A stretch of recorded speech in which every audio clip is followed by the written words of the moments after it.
तो इन उदाहरणों की सहायता से हम देखेंगे कि जो शादी विवाह में जो जनरेटर होता है जिसे हम कहते हैं जनित्र, वो क्या, जो जनित्र है उसे दी जाती है यांत्रिक ऊर्जा और वो क्या करता है, हमें विद्युत ऊर्जा देता है। नाभिक ऊर्जा को विद्युत ऊर्जा में बदलने वाला यंत्र है परमाणु भट्टी। वापिस से लौट कर नीचे की तरफ आ रहा है तो अंतिम स्थिति में देखो, अंतिम स्थिति में होगा क्या, तो इस तरीके से स्थिति ऊर्जा गति ऊर्जा में क्या हो गई, रूपांतरित हो गई। तो इसे इसे ही हम कहते हैं ऊर्जा का रूपांतरण। एक वस्तु के मुक्त पतन के समय ऊर्जा का संरक्षण। इस तरीके से जो गतिज ऊर्जा वो कितनी होगी, 10 जूल ही होगी। गतिज ऊर्जा प्लस स्थितिज ऊर्जा का योग सदैव क्या रहेगा, अचर रहेगा। इस प्रकार से गतिज ऊर्जा और स्थितिज ऊर्जा का योग हमेशा क्या रहता है, स्थिर रहता है, नियत रहता है, संरक्षित रहता है। हेलो बच्चों, कार्य ऊर्जा की ये है चौथी क्लास, 4th क्लास है और इस क्लास में हम देख रहे हैं ऊर्जा का रूपांतरण, ऊर्जा एक रूप से दूसरे रूप में कैसे बदलती है। तो इन उदाहरणों की सहायता से हम देखेंगे कि कौन कौन सा यंत्र है वो किस प्रकार से एक ऊर्जा को दूसरी ऊर्जा में बदलता है। उसके बाद हम देखेंगे ऊर्जा संरक्षण का नियम, कि ऊर्जा संरक्षण का नियम क्या है। जब कोई वस्तु मुक्त पतन के रूप में नीचे की तरफ गिरती है, धरती की तरफ, तब उस वस्तु के अंदर जो ऊर्जा संरक्षण होता है उसको समझने की कोशिश करेंगे। तो आइए करते हैं इस क्लास को शुरू। सबसे पहले हम देखते हैं ऊर्जा का रूपांतरण। ऊर्जा के एक रूप से ऊर्जा के दूसरे रूप में रूपांतरण को ऊर्जा का रूपांतरण कहते हैं। ऊर्जा एक रूप से दूसरे रूप में ऊर्जा बदलती है तो उसको बोलते हैं ऊर्जा का रूपांतरण। जिस प्रकार से देखिए, हमारे पास ऐसा कौन सा यंत्र है जो विद्युत ऊर्जा को यांत्रिक ऊर्जा में बदल दे। तो हमारे पास जो होती है विद्युत मोटर, वो विद्युत मोटर क्या करती है, विद्युत ऊर्जा को यांत्रिक ऊर्जा में बदलती है। किस प्रकार से, जो पानी की मोटर होती है उसको बिजली दोगे तो वो क्या करेगी, पानी को एक स्थान से दूसरे स्थान पर पहुंचा देगी, यानी वो क्या करेगी, यांत्रिक कार्य करेगी। तो उस स्थिति में कौन सा ऊर्जा हो जाएगी, यांत्रिक ऊर्जा। विद्युत ऊर्जा को यांत्रिक ऊर्जा में बदलने वाला यंत्र कौन सा है, विद्युत मोटर। इसी प्रकार से यांत्रिक ऊर्जा को विद्युत ऊर्जा में बदलने वाला यंत्र कौन सा है, जनित्र। जो शादी विवाह में जो जनरेटर होता है जिसे हम कहते हैं जनित्र, वो क्या करता है, वो जनित्र को हम कैसे करें, एक हैंडल से उसको ऐसे हिलाते हैं, ठीक है। तो उसकी जो आर्मेचर कॉइल होती है वो घूमती है और दो होते हैं बड़े बड़े चुंबक, तो उनके बीच में घूमेगी तो विद्युत ऊर्जा बनेगी। जो जनित्र है उसे दी जाती है यांत्रिक ऊर्जा और वो क्या करता है, हमें विद्युत ऊर्जा देता है। इसी प्रकार से जो प्रकाश ऊर्जा है उसको विद्युत ऊर्जा में बदलने वाला यंत्र कौन सा है, उसको विद्युत ऊर्जा में बदलने वाला यंत्र होता है फोटो सेल, जिसे हम कहते हैं सौर सेल। जो खेतों में या कई घरों के ऊपर जो सोलर पैनल लगे होते हैं वो क्या करते हैं, प्रकाश ऊर्जा लेते हैं और उससे विद्युत ऊर्जा बनाते हैं। अब देखते हैं आगे, विद्युत ऊर्जा को ऊष्मीय ऊर्जा वाला यंत्र कौन सा है। इसका उदाहरण है हीटर।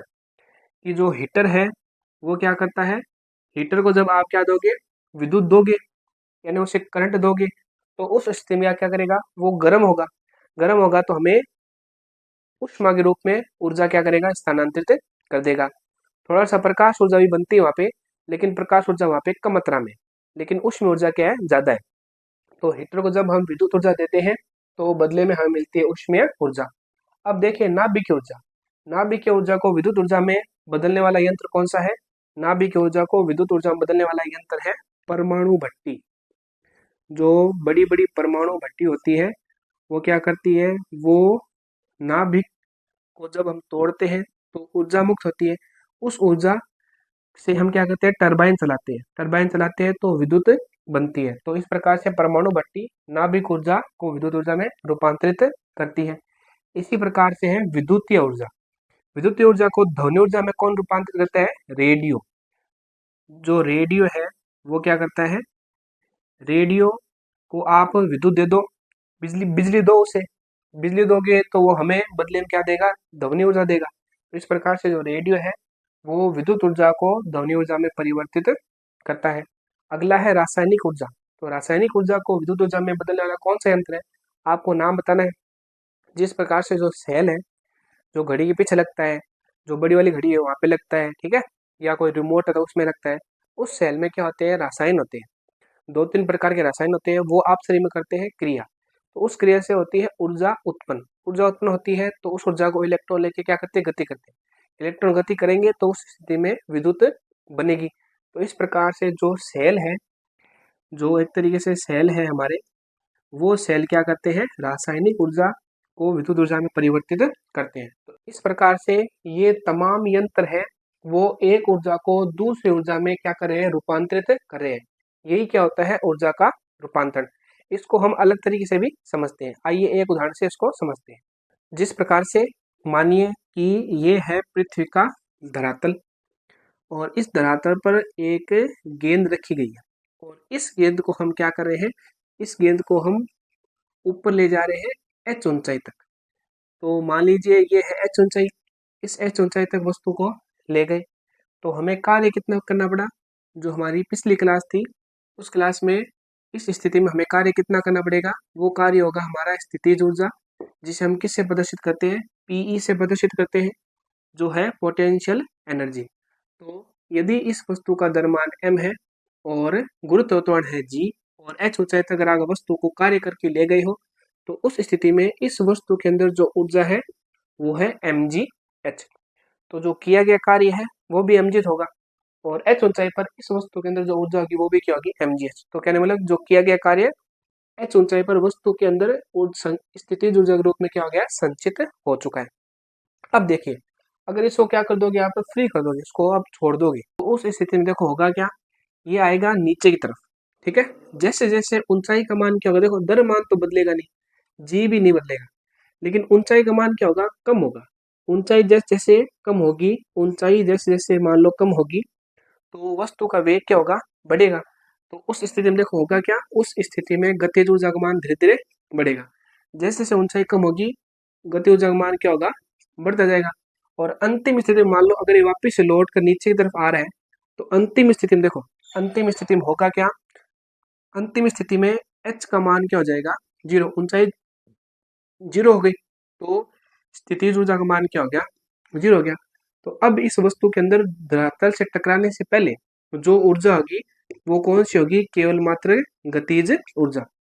तो इधर देखिए, h ऊंचाई पर वस्तु के अंदर केवल मात्र स्थितिज ऊर्जा थी जो थी mgh। यहाँ पे गतिज ऊर्जा क्या थी, शून्य थी, क्योंकि वस्तु की कोई गति नहीं हो रही थी।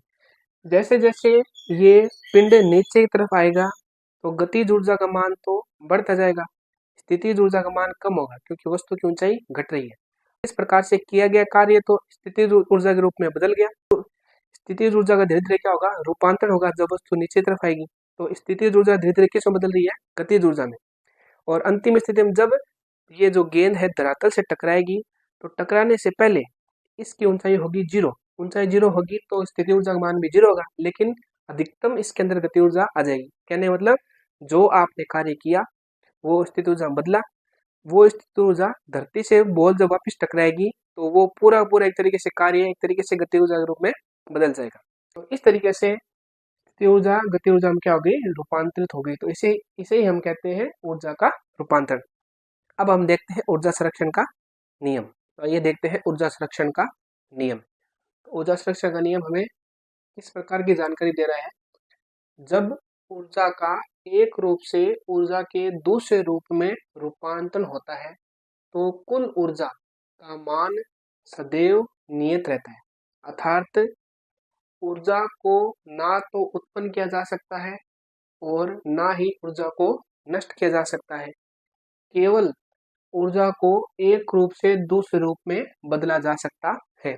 यही है ऊर्जा संरक्षण का नियम, कि जब ऊर्जा एक रूप से दूसरे रूप में बदलती है तो ऊर्जा का रूप परिवर्तित होता है। ऊर्जा का जो मान था वो ना तो ज्यादा होता है ना ही कम होता है। आइए इसको उदाहरण से समझते हैं। एक वस्तु के मुक्त पतन के समय ऊर्जा का संरक्षण। मान लीजिए कि m द्रव्यमान का कोई पिंड है, इसको हम h ऊंचाई तक ले गए और इसको यहाँ पे एक बार के लिए रोक दिया, किसी भी विधि से इसको हमने एक बार रोक दिया मान लीजिए। तो इस स्थिति के अंदर वस्तु के अंदर कौन सी ऊर्जा है, वस्तु के अंदर है स्थितिज ऊर्जा। स्थितिज ऊर्जा का सूत्र क्या आएगा, यहाँ पे स्थितिज ऊर्जा का सूत्र आएगा mgh।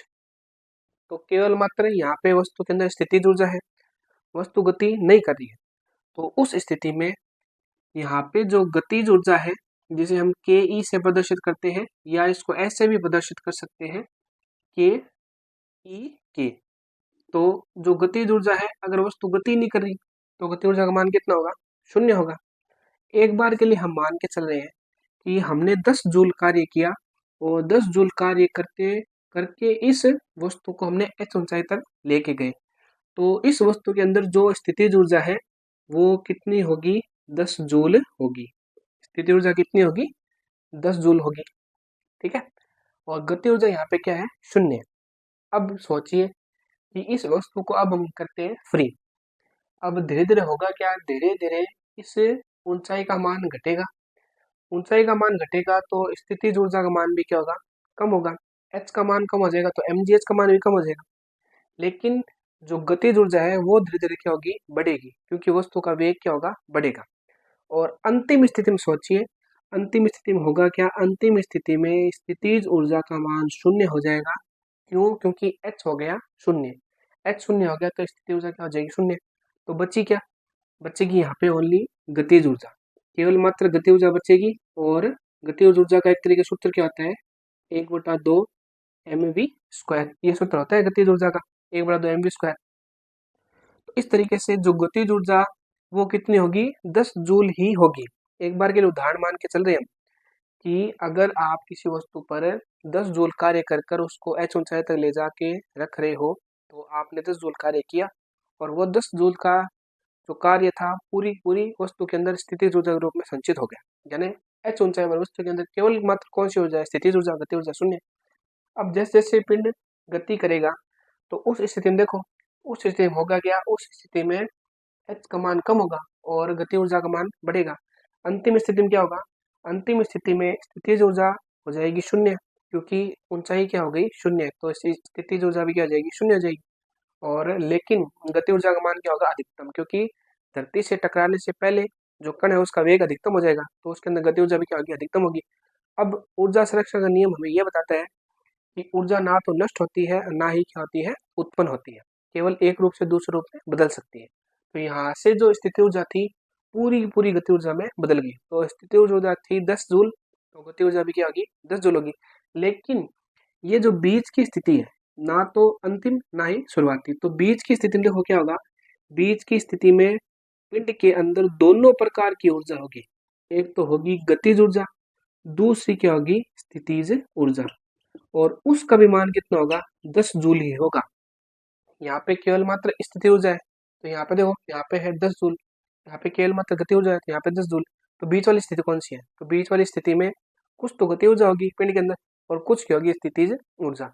और अगर हम मान ले एकदम बीच में, यानी एकदम हम मान ले कि एकदम मान ले अगर h/2 स्थिति हो, यानी h/2 स्थिति हो, तब गतिज ऊर्जा भी 5 जूल होगी और स्थिति ऊर्जा भी क्या होगी? 5 जूल होगी। तो इस तरीके से जब पिंड नीचे की तरफ आ रहा है तो धीरे धीरे गति ऊर्जा, धीरे धीरे स्थिति ऊर्जा कम हो रही है। कैसे कम हो रही है? 10, 9, 8 ऐसे स्थिति ऊर्जा कम हो रही है, लेकिन गति ऊर्जा धीरे धीरे बढ़ रही है, 0 से 1, 2, 3, 4 इस तरीके से। और अंतिम में स्थिति ऊर्जा क्या हो जाएगी? शून्य हो जाएगी और गति ऊर्जा क्या हो जाएगी? 10 जूल हो जाएगी। अब देखिए इसको एक बार यहाँ पे पढ़ते हैं। m द्रव्यमान की एक वस्तु में h ऊंचाई पर स्थितिज ऊर्जा कितनी है? स्थितिज ऊर्जा है mgh। ठीक है। जैसे ही वस्तु को नीचे गिराया जाता है तो वस्तु की ऊंचाई घटती है। ऊंचाई घटने से क्या होगा? स्थिति ऊर्जा का मान भी घटेगा तथा वेग बढ़ने से गति ऊर्जा बढ़ेगी। मुक्त पतन के समय वस्तु की गति के प्रत्येक बिंदु पर स्थितिज ऊर्जा और गतिज ऊर्जा का योग सदैव समान रहता है। इसका मतलब स्थितिज ऊर्जा और गति ऊर्जा का सदैव योग क्या रहेगा? समान। कहने मतलब उस पिंडे के अंदर अगर 10 जूल ऊर्जा पहले थी तो अंतिम स्थिति तक भी उसके अंदर 10 जूल ऊर्जा रहेगी। ऊर्जा कोई सी भी हो, लेकिन उनका योग क्या होगा? 10 जूल ऊर्जा होगा। तो इस प्रकार से हम यहाँ पे लिख सकते हैं कि गतिज ऊर्जा प्लस पिंड की स्थितिज ऊर्जा का कुल योग सदैव क्या रहेगा? नियत रहेगा। नियत का मतलब एक तरीके से गति ऊर्जा और स्थिति ऊर्जा का कुल योग क्या रहेगा?